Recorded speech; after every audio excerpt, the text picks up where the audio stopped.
Las Vegas was the backdrop. Horseshoe Casino, a stage for the best gambling actors in the world. Shuffle up and deal! A record 839 people came to play for the World Championship, ready to perform, willing to bluff.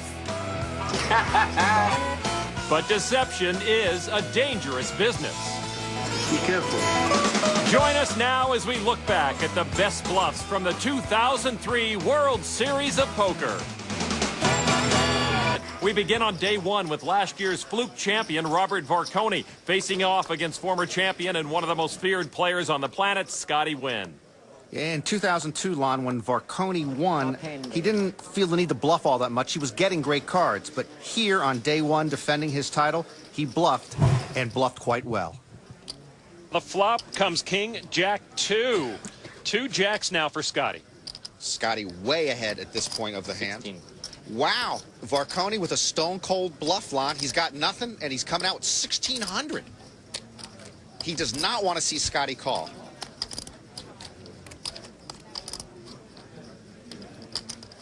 Scotty weighing the odds, wondering, oh, he's going to go for it. Oh, that's a dagger to Varconi's heart. What is he feeling right now? He's got to be panicking underneath that veneer. All right, now here's the turn card. It's a queen of diamonds.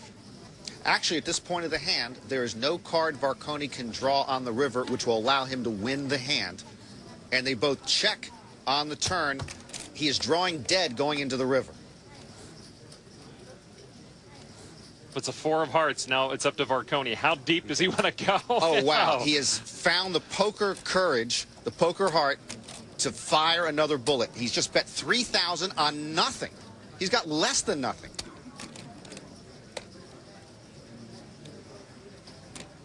He can only hope that Scotty Wynn will fold. Scotty has a pair of jacks. He does fold. Robert Varconi takes Scotty Wynn down on a bluff. Scotty Wynn would get his revenge, though. Okay, I'm done. Good luck, everybody. A few hands later, he would be the one to eliminate Varconi from the tournament. So once again, there would be no repeat champion. I expect you to use my chips and win with them, okay? Put them to good use. Thank you. All right. Well, to be honest, Varconi just doesn't have the air of a champion like a Scotty Wynn, or Dan Harrington, a veteran who knows all the moves, or Phil Hellmuth. 3 champions who know the key to bluffing is the ability to read your opponent. Every great poker player out there, they all have different style. This is a partial information game. The more information you acquire that your opponents don't have, that means you have an edge. I seem to look right into people's souls sometimes. You know, I don't know what it is. Some is very aggressive, some is very loose, some is very tight. It's the way they move their arms. It's the way they move their face. It's the way they look at me. It's their betting pattern. I don't want to make it sound like some kind of Zen-like feeling, but in a sense, maybe it's like that. It all adds up to a story. And I'm very good at reading people's story. Me, you know, I just take one hand at the time because winning is everything.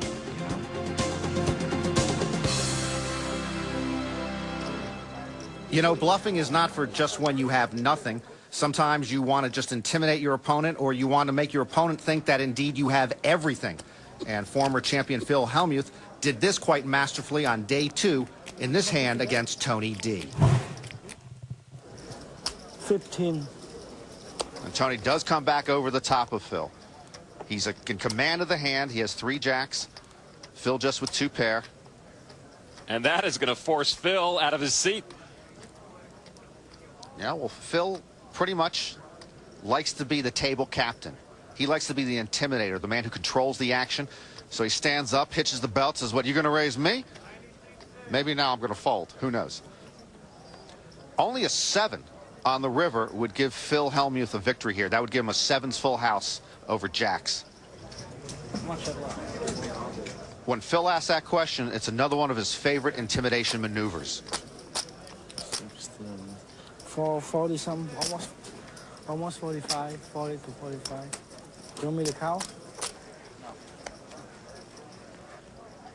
It's like he puts the other guy in the defensive.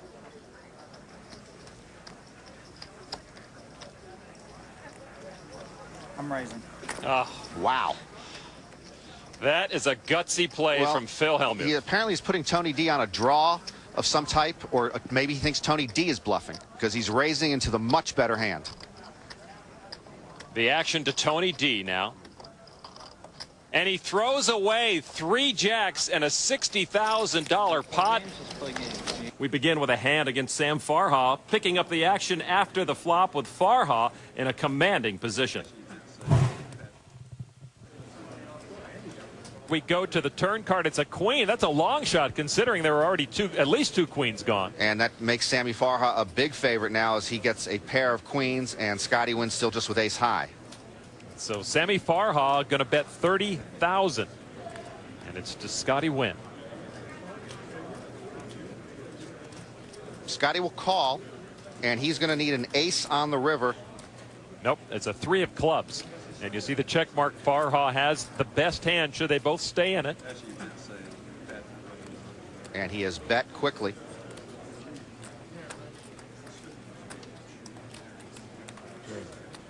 Wow.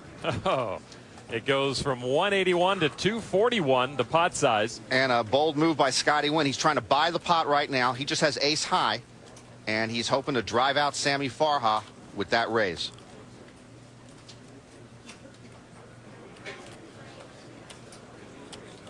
A lot of dialogue in those smirks. Got a big hand and a big draw, I told you. Farha gives it up. Oh, and the bluff works for Scotty Wynn.